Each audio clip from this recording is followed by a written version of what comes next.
And now we're going to get into another prophecy, Matthew 24:7, where the Lord told us that nation will rise against nation, kingdom against kingdom, and there will be famines and earthquakes in various places. Now, there are many signs in this one verse, but I want to concentrate on nation against nation, the rising of all the riots that have been taking place all over the world. We saw in the beginning of January of 2011 how so many of the what they call the Arab Spring, these nations, for example, Tunisia where it started, and now you see Syria and Lebanon, or Libya, that are most aggressive in killing their people, and they're warring. But there's other riots that are going on and people coming against their own governments, and I'm going to show you one example of this in the news today. Now, here's a Diane Sawyer is talking about these protests that have been going on in Wall Street. You'll see, I'll let her talk to you about this in this video as you scroll down. Now let's listen to what she has to say.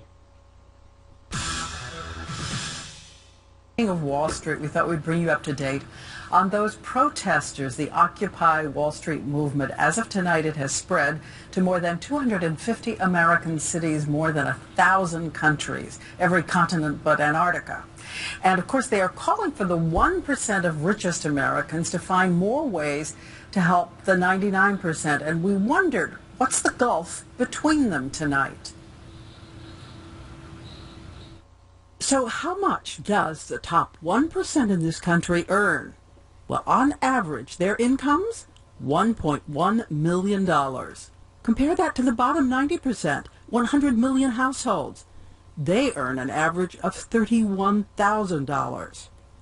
And what happened to that top 1% since the end of the recession, these tough times?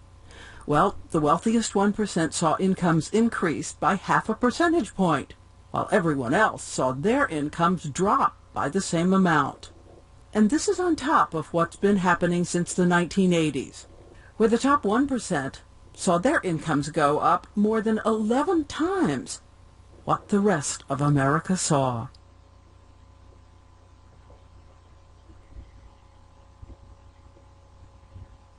All right, so what does this tell us? Well, first of all, it's showing us that the Lord's warning about these nations coming against each other, and kingdom against kingdom. Keep in mind, when they're talking about kingdom against kingdom, there's a lot of new people in the prophecy. It doesn't mean that the nation, for example, the United Kingdom, would be fighting against the United States. What they're talking about is people in the United Kingdom coming against them and fighting against themselves, like we see happening in Syria and what we're seeing happening in Libya.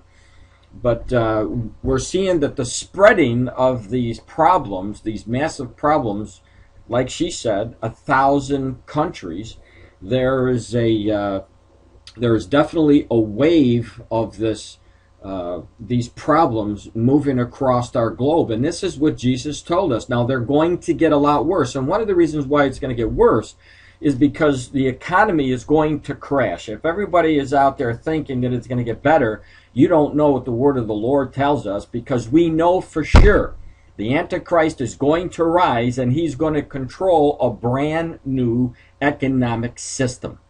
And that economic system will be enforced after there's a major collapse of this global financial crisis, and we are seeing the footprints of this crisis leading up to that Antichrist rule.